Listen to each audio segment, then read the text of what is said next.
안녕하십니까, 박민수 세무사입니다. 저번 시간에 이제 예고 드렸던 것처럼 거주자와 비거주자의 세법상 차이에 대해서 좀 설명을 드릴 건데, 일단 첫 번째로 소득세 부분에 대해서 좀 설명드리겠습니다. 소득세에서 거주자는 국내외 원천소득 모두에 대해서 과세합니다. 국내외라고 말씀드린 것처럼 예를 들어서 한국에 있는데 거주자다 그러면 한국에서 발생한 소득과, 만약에 내가 미국에서 또 소득이 발생했다 그러면 미국에서 발생한 소득과, 또 다른 나라 뭐 여러 나라에서 소득이 발생한다면 전부 다 합산해서 국내에 신고를 해줘야 됩니다. 근데 뭐 이게 이중과세냐 뭐 이런 거에 대해서 물어보시는 분이 있는데, 그건 아니고 외국에서 납부한 세금은 공제는 해줍니다. 하지만 다른 건 모두 합산해서 신고해야 된다. 이 부분이 다르고요. 일단 합산하면 뭐가 다르냐, 외국에서 낸 건 빼주지 않냐 이렇게 하시는데, 일단 우리나라 소득세 체계가 누진세이기 때문에 합산이 될수록 세율은 높아지는 거예요. 그래서 그 모든 걸 합산해서 세금을 계산하고 외국에 낸 세금은 외국 납부세금으로 빼주는 구조로 간다. 이게 거주자입니다. 그러니까 거주자는 전 세계 소득에 대해서 우리나라에 신고할 의무가 있다. 이 부분을 확인하시면 되고, 이제 비거주자로 판단되면 외국에 있는 소득은 우리나라에 내지 않습니다. 단지 국내에서 발생하는 원천 소득에 대해서만 과세하게 되어 있습니다. 이게 이제 크게 다르고요. 소득세는 그 부분이 다르고, 양도세도 거주자 비거주자가 좀 다른데, 양도세에서도 마찬가지로 거주자가 되면 전 세계에 있는 모든 양도 재산에 대해서 양도세를 국내에 냅니다. 마찬가지로 외국에서 낸 건 빼주긴 하지만 다 계산해서 내셔야 된다는 거고, 만약에 비거주자다 그러면 국내에 있는 양도 재산만 세금을 내게 돼 있습니다. 그리고 또 하나 이제 다른 게 뭐가 있냐면, 뭐 다른 나라엔 재산이 없고 우리나라에만 있다고 가정을 했을 때, 뭐 거주자와 비거주자는 어차피 국내에 있는 건 신고하기 때문에 다르지 않지 않냐 이렇게 할 수 있는데, 가장 크게 차이 나는 게 1세대 1주택 비과세 적용이 비거주자는 안 됩니다. 거주자는 되고요. 그리고 또 하나는 1주택 같은 경우에 장기 보유 공제가 크게는 80%까지 되는 표가 따로 있거든요.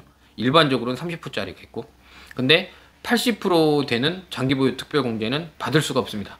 비거주자인 경우에는. 그게 이제 가장 큰 차이고요. 또 하나는 이제 증여세 관련돼서도 차이가 있는데, 증여세에서 보는 건 수증자 기준입니다. 수증자라는 건 증여 재산을 받는 사람 기준이에요. 주는 사람이 아니라. 받는 사람이 거주자다 그러면 국내외의 모든 재산에 대해서 증여받는 걸 신고해야 됩니다. 근데 만약에 비거주자다 그러면 국내에서 증여받는 것만 신고를 하는 거예요.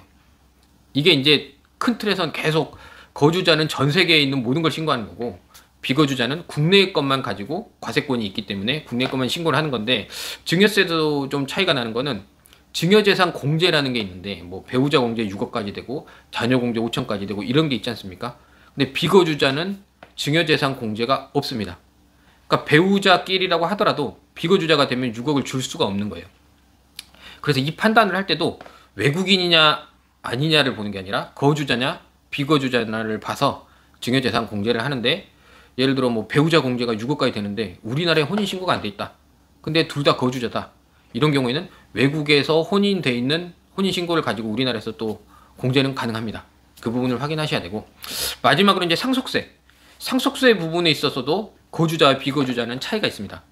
거주자는 지금까지 말씀드린 것처럼 국내외 모든 재산에 대해서 상속재산으로 보는 거고요. 근데 상속세에서 보는 거주자 비거주자의 판단은 그 피상속인 기준이에요. 그러니까 돌아가신 분이 거주자냐 아니냐에 따라서 이 판단을 하는 거고요. 돌아가신 분의 국내의 모든 재산을 합산해서 상속세를 계산하는 거고, 일괄공제 5억 있고, 뭐 가업상속공제, 영농상속공제, 배우자공제, 금융재산공제, 뭐 동거주택공제, 이런 모든 공제가 거주자는 적용이 됩니다. 근데 비거주자는 일단 다른 거는 국내외 모든 재산이 아니라 국내 재산만 가지고 계산하는 게 맞습니다. 그런데 다른 거는 기초공제 2억만 받고 나머지 모든 공제가 없어요. 그래서 국내 모든 재산 가지고 계산하고 기초공제 2억만 반영시켜야 된다. 이 부분을 고려하지 않고 이제 비거주자인데도 거주자인 것처럼 공제를 막 넣어서 계산해버리면 나중에 추징을 당하거든요. 그러니까 이런 부분 숙지하셔야 되고, 지금 말씀드린 거는 여러 이제 세금 중에 중요한 그 우리가 납세할 것들에 대한 소득세, 양도세, 증여세, 상속세에 대해서 거주자와 비거주자의 차이에 대해서 좀 설명드렸습니다. 그러니까 이게 어느 분들을 보면 거주자 비거주자의 이런 신분도 본인이 선택할 수 있는 분들이 있거든요.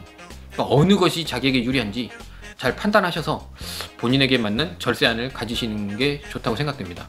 그래서 내용을 좀 준비해 봤고요. 다음엔 더 좋은 내용으로 찾아뵙도록 하겠습니다. 감사합니다.